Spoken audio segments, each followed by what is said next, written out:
Se ele tiver que me xingar para eu evoluir, ele pode me xingar quantas vezes ele quiser. Eu não vejo assim nenhum clube no Brasil desrespeitando a Libertadores de É maneira... o jeito dele, um pouco mais enérgico. E a ação do torcedor. E precisa me cobrar, ele vai me cobrar e eu tô pronto para ouvir, acreditar. Para qualquer jogador, treinador, dirigente ou torcedor, Onde ele conversou mais, aonde ele falou mais, deu falta de respeito. Cada clube É um absurdo, olha o que o Diniz fez. é difícil jogar aqui. Ó a declaração do Hugo Souza aí. Se ele tiver que me xingar, e pode me xingar, mas O Neto pegar e falar isso do Fernando Diniz. Organizado, coisa que não tinha, e outra. Vocês vão ver aí, olha o que o jogador fala do cara. com a vitória. Agora, Hugo, o que dá pra dizer do trabalho do Fernando Diniz, né? 2 dias apenas de treino, acho que foi muito mais conversa também. O que ele passou pra vocês?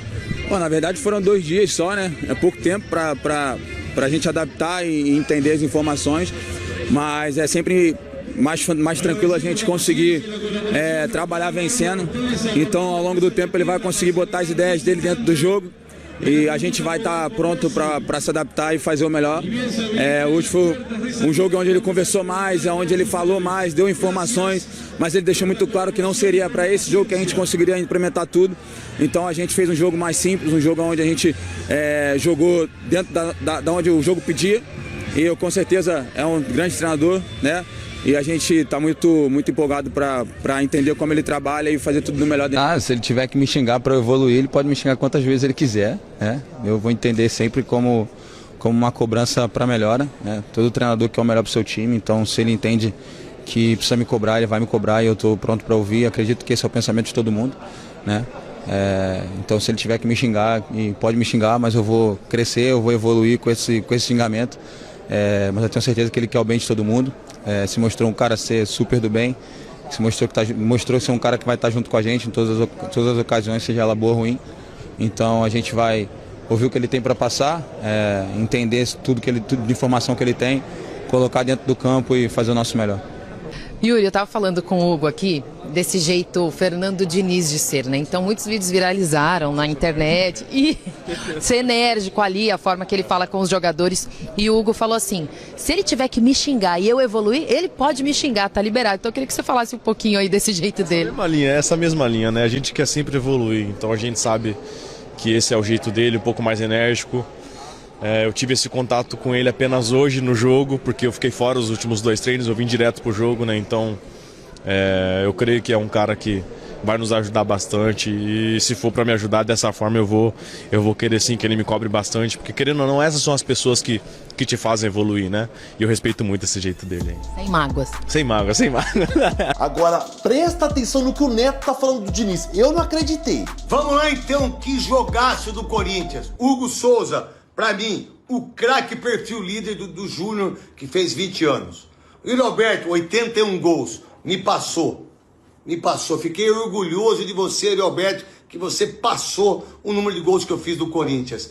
Depois, quem jogou muito? Ranieri. No segundo tempo, Garro. 2 toques de maestro. E é assim que você tem que jogar, Garro. Metendo a bola e deixando o Roberto na cara do Kaique. Primeiro gol da Libertadores desse ano de 2026. E parabéns ao Fernando Diniz, que deixou um time organizado, coisa que não tinha. E outra coisa, fez 2 gols, poderia ter feito 5.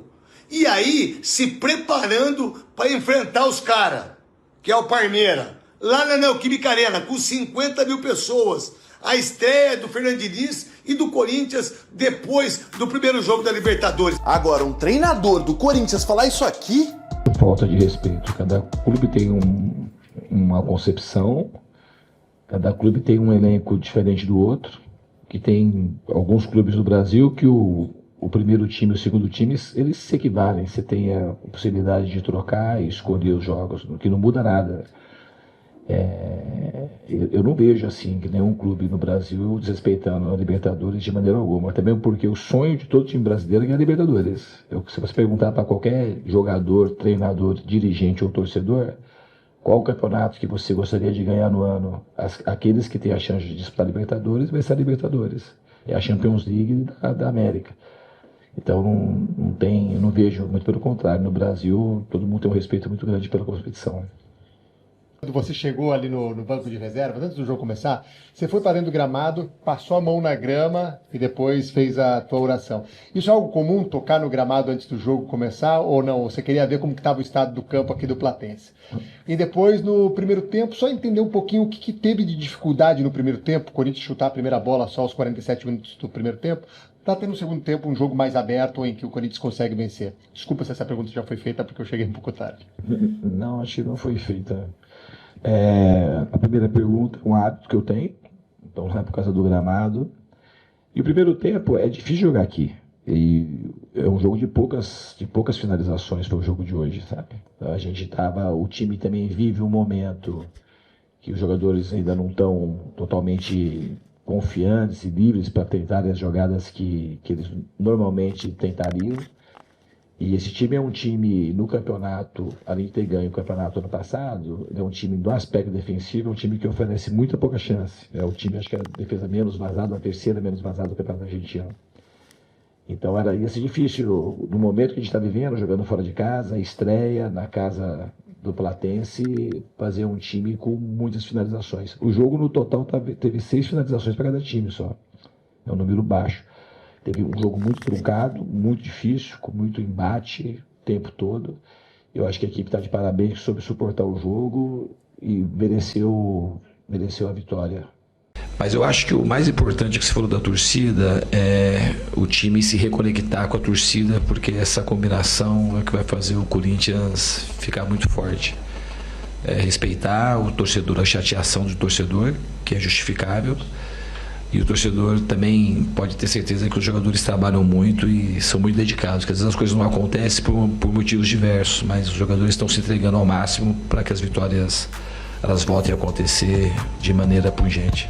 E aí, nação, o Corinthians venceu na Libertadores. E ó, assim, se a gente for colocar todo o contexto de torcida indo lá cobrar jogador, Dorival Júnior sendo demitido, Fernando Diniz da primeira partida dele que teve pouquíssimo tempo para treinar e o retrospecto ridículo do Corinthians, geralmente na Libertadores, o resultado foi ótimo.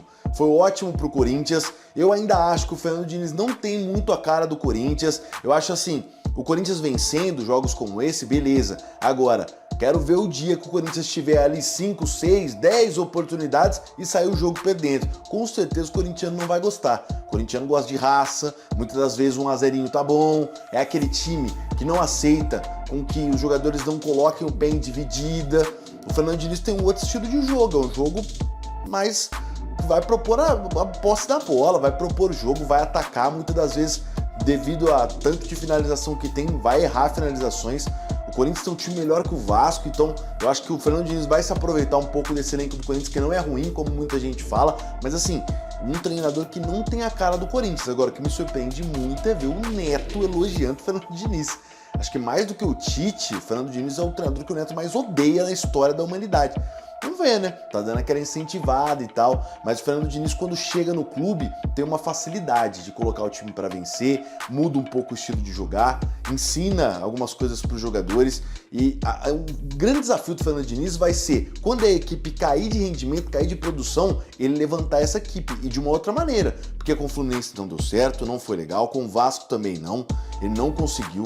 O Fluminense até foi campeão da Libertadores, mas depois a equipe voltou a jogar muito mal. Em 2025 ele não conseguiu fazer a equipe jogar, 24, perdão, né? Porque o Fluminense ganha em 2023. Então, 2024, o início de 2024 foi horrível do Fernando Diniz. Agora vamos ver. Mas bora botar fogo na discussão. Vocês gostaram da estreia? Vocês acham que o Fernando Diniz tem futuro no Corinthians? Comenta aqui, ó, através dos comentários embaixo desse vídeo. Mas antes de você opinar, inscreva-se no nosso canal e bora encher esse vídeo de like. Valeu, até a próxima.